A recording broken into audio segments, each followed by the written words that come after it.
As we get older, and especially as we get to our mid and late 20s, it takes an immense amount of focus and energy in order to learn. But that focus and energy feels almost like an agitation for people, feels like it's something to back away from. But if we can learn to approach that and understand that that agitation is actually the circulation of chemicals, which is the brain and nervous system telling itself, aha, now I need to pay attention and change, we can start to actually modify the way that system works. How do you think our relationship with learning has been formed over time, hearing from your own as well? I think it was the great physicist Max Delbruck who said that, when teaching, assume zero knowledge and infinite intelligence.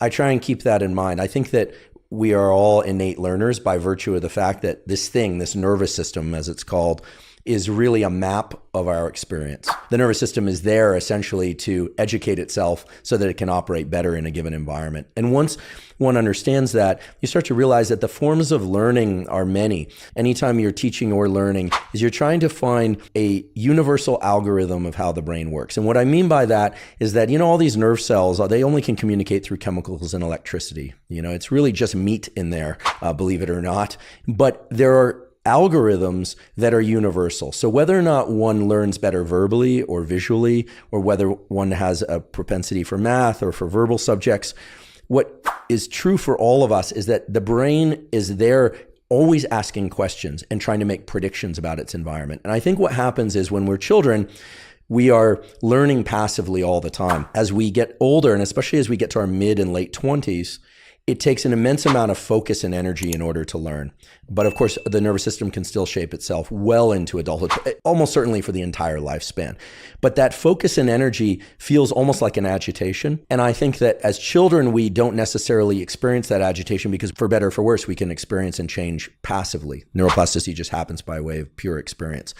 As we get older, mid-20s, early 30s, and so on, that threshold of agitation for people feels like it's something to back away from. But if we can learn to approach that and understand that that agitation is actually the circulation of chemicals, which is the brain and nervous system telling itself, aha, now I need to pay attention and change, we can start to actually modify the way that system works.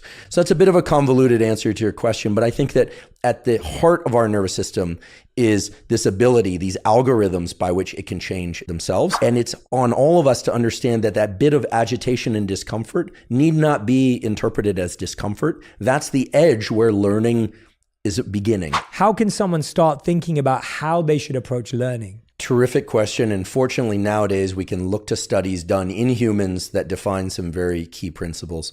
The first principle is that the whole process of neuroplasticity and learning is really a two-stage process. First, there must be focus and alertness. That focus and alertness is associated with the release of neurochemicals, so-called neuromodulators, things like acetylcholine in particular, which sort of acts as a highlighter pen, if you will, for certain connections in the brain to later be reinforced. And the neurochemical adrenaline, which is also called epinephrine. Epinephrine, also called adrenaline, is associated with an increase in kind of agitation and alertness. So you need alertness and focus. And then the second stage is that it is only during periods of deep rest, in particular sleep, and something that I call non-sleep deep rest, which I've given an acronym because scientists like acronyms, NSDR, non-sleep deep rest. Things like yoga nidra, things like shallow naps, things like forms of meditation that don't involve a lot of focused concentration. It is only periods of intense focus and alertness followed by periods of deep rest that allow the nervous system to change. And there is an abundance of evidence for that. So that's the first thing to understand. The brain actually rewires during deep sleep and rest, because during deep sleep and rest, naps, yoga nidra, deep sleep, there's a replay of the very same cells in the brain that were active during learning, oftentimes in reverse for reasons that are still not understood, but at a much higher repetition rate. So you're actually getting repetitions while you sleep. This is why one will strain to learn a language or a motor skill or maths or something like that over and over and over. It doesn't happen. You take a couple of nights sleep, take a break from it, and all of a sudden it's there. It's because it happens in rest. Now, there's some other things that one can do to enhance this process further that are arrived to us from good data. First of all, there's a so-called ultradian rhythm, which is the 90-minute cycles during which we can focus pretty well for a duration of about 90 minutes. Of course, flickering in and out of focus. Nobody really focuses for 90 minutes straight unless they've built up that capacity or they are very interested in what they're learning, right? They're just wrapped with attention. Usually people flicker in and out. And of course, nowadays, there's a lot of literature and ideas about ways to maintain focus. Put the phone away, limit noise. Some people like background noise. Some people like music. Some don't. It's very contextual, highly individualized. But 90 minutes is sort of the batch of time that the brain can focus really hard on one thing before it needs a true rest of an hour or two before you can go back to learning or working very hard. The other thing is that there's some very interesting data showing that shallow naps, or NSDR, non-sleep deep rest, done within 4 hours of one of these 90-minute learning bouts can be very beneficial for accelerating learning. And then there are these incredible data on so-called gap effects. So there have been studies now of skills that are physical skills, mental skills, where people will, for instance, try to learn scales on the piano, or a math problem, or a spatial problem, or a physical skill. And then at random, every so often, a buzzer will go off and the person will just be told to do nothing. Sit there, eyes closed or eyes open, and do nothing. Just stop the learning process for about 10 seconds and then return to doing what they're doing. These are these little micro rests.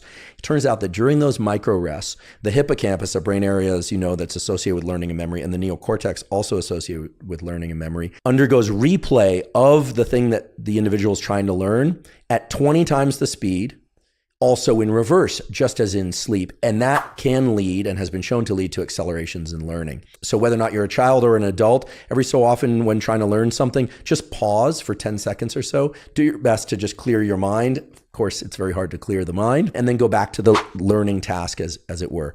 And that has been shown to significantly accelerate the learning process and the retention of newly learned information.